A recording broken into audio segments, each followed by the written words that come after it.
আমাদের আন্দোলন আমাদের আন্দোলন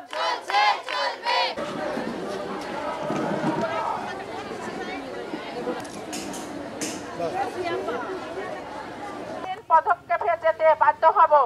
আজকের দিনে যদি আমাদের এই 4 ঘন্টা কর্মবিরতিতে আমরা সন্তোষজনক পরিচালক পদগুলো যদি আমরা প্রজ্ঞাপন জারি দেখতে না পাই, তাহলে হয়তোবা আমাদের কেন্দ্রীয় থেকে যে নার্সিং ও মিডওয়াইফারি সংস্কার পরিষদ থেকে আমাদের যে নির্দেশনা আসবে, হয়তোবা শাটডাউনেরও নির্দেশনা আসতে পারে।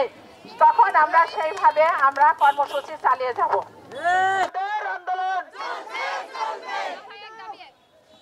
আমাদের এক দফা নিয়ে আমরা এখানে হাজির হয়েছি। অনেকে জানেন না আমাদের নার্সরা কেন আজকে মাঠে নামছে।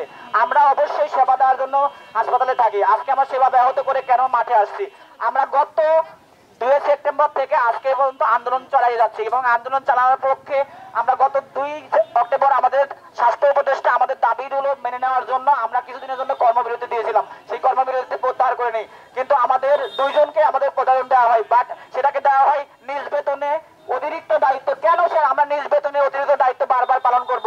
আমরা আমাদের নিজস্ব অধিদপ্তরের নিজের নার্সদের প্রদান চাই এবং নিজের নার্সদের সেখানে বসাতে চাই। সমস্যা নার্সরা একজোট করে ভাড়া চলে গেল।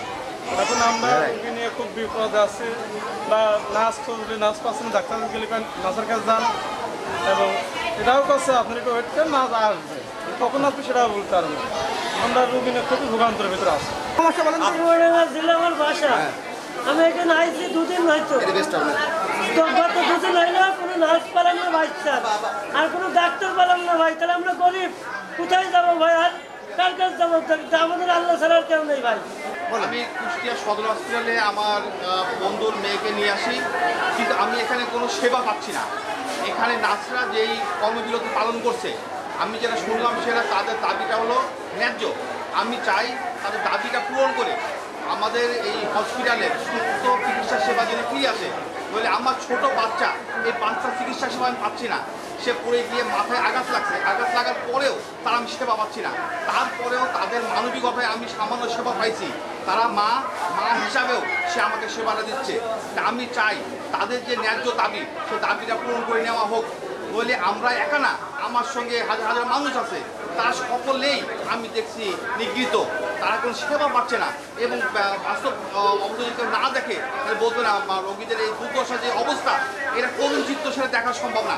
তাহলে আমি আমার নিজেকে বুঝছি আমার বাচ্চা কি অসুস্থ, সে বাচ্চার সেবা পাচ্ছিল না, তারপরও মায়ের দায়িত্ব পালন করে তারা সেবা আমাকে দিচ্ছে। আমি চাই আমাদের যে সিস্টারদের যে দাবি, সেটা যেন অতি সত্বর মেনে নেওয়া হয়।